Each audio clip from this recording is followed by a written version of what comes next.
क्या कर दिया? तब एक दिन में सभी लोग बिजी हो गए, शाम तक संसार कैसे चलेगा भाई?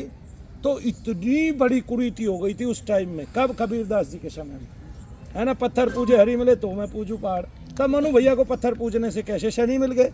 इसका मतलब उनका ये वक्तव्य गलत था, लेकिन उस समय के लिए नहीं था, उस समय के लिए सही था, क्योंकि सभी लोग केवल पत्थर की मूर्ति को पूजने लगे थे और वो और जगह देखना उन्होंने बंद कर दिया। उन्होंने सोचा केवल भगवान इसी में रह गए और कहीं रहे ही नहीं। तो बिना योग जब तब किए गए तुम्हारे धाम, है ना जी।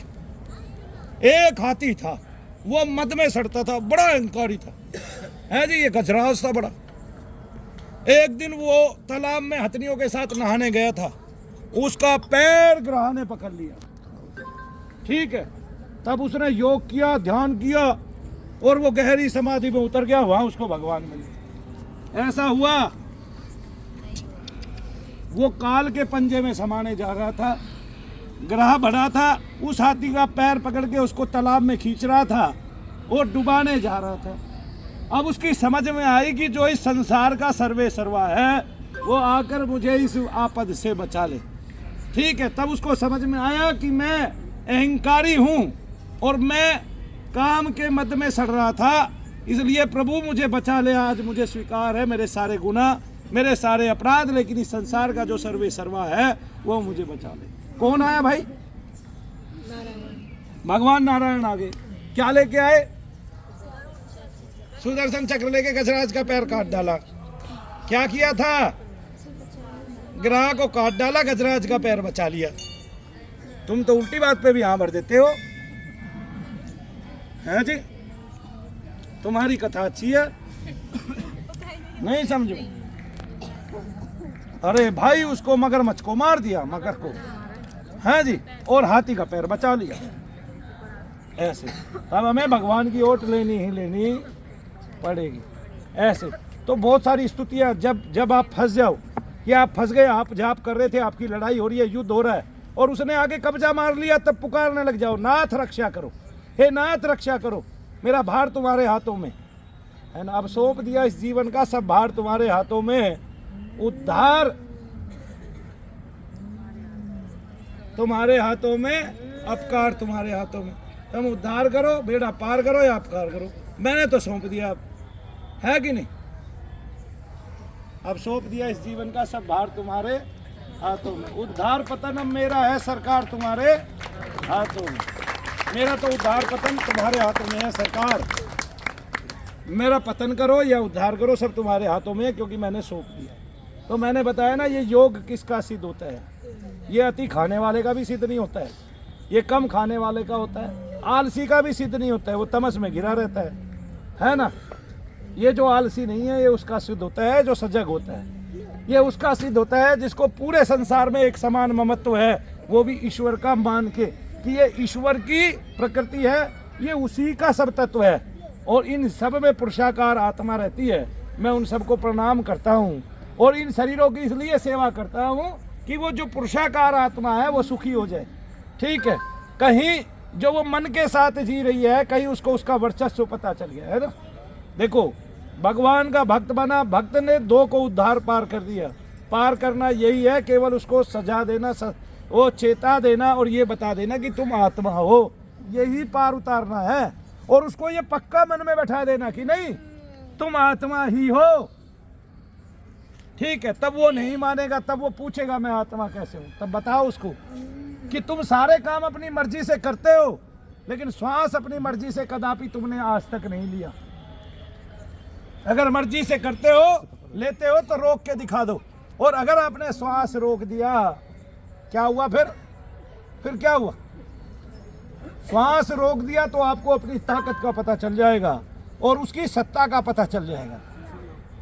किसकी सत्ता का पता चल जाएगा? ईश्वर की सत्ता का पता चल जाएगा। तब ईश्वर की सत्ता ही समझ में आएगी और सारा अहंकार छूमंतर हो जाएगा।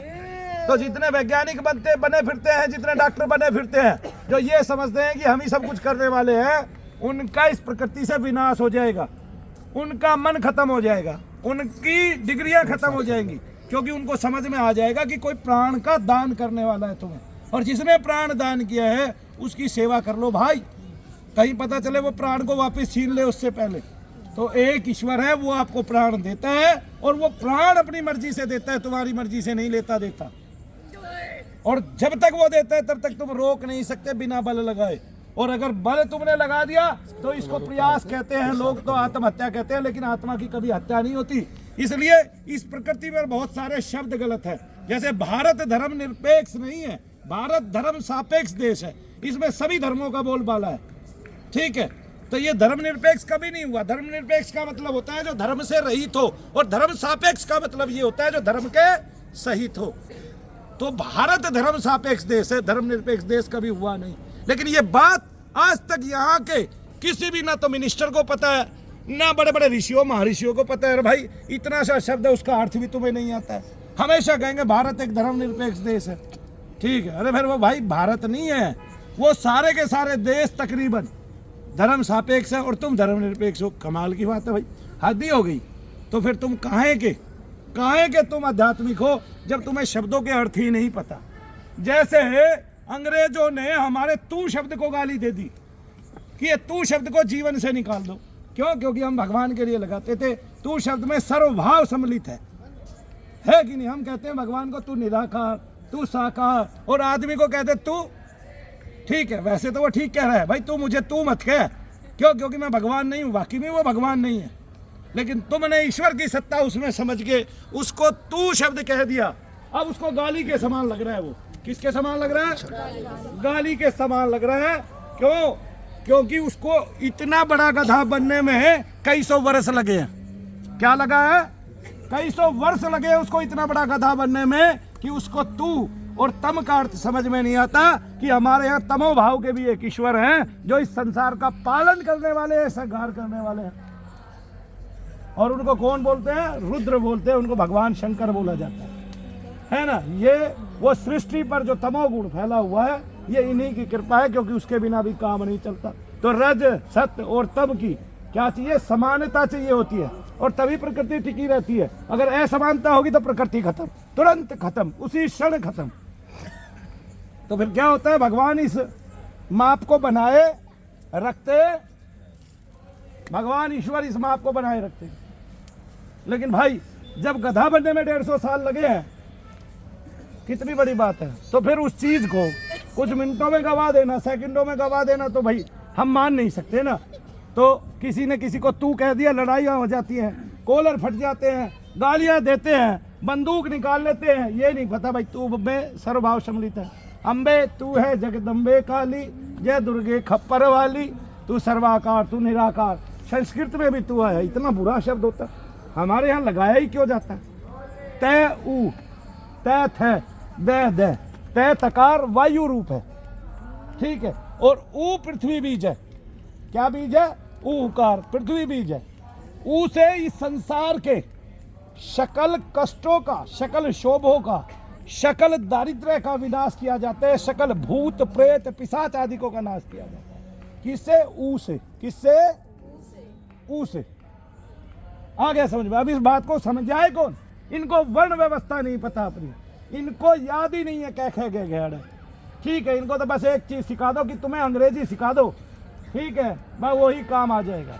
एक हिंदी भाषा ऐसी है जिसमें जैसा बोला जाता है, जो बोला जाता है वही लिख के दिखाया जा सकता है। बाकी दुनिया में कोई ऐसी भाषा नहीं बनी, और वो संस्कृत से निकली है, देवनागरी लिपि से निकली। तो हमारे पास जितना खजाना है उतना तो दुनिया में उतनी बड़ी दौलत कभी किसी के पास ना हुई है ना होगी, ठीक है ना। और हमारे पास एक ऐसा योग है कि जहाँ बता दिया जाता है कि यह योग करने की भी जरूरत नहीं है, तब भी ईश्वर प्राप्त हो जाएंगे। तब जैसे जटायु को प्राप्त हुए, तब जैसे राजा गुह को प्राप्त हुए, तब जैसे अहिल्या को प्राप्त हुए, तब जैसे शबरी को प्राप्त हुए, और तब जैसे गज को प्राप्त हुए, गजराज को प्राप्त हुए, कि उन्होंने केवल पुकारा और भगवान मिल गए। तब प्रहलाद को प्राप्त हुए, तब राजा ध्रुव को प्राप्त हुए, तब बलि को प्राप्त हुए, ठीक है। दान से धर्म से भी भगवान मिलते हैं। देखो ये बलि से पता चला हमें। किससे पता चला? बलि से पता चला।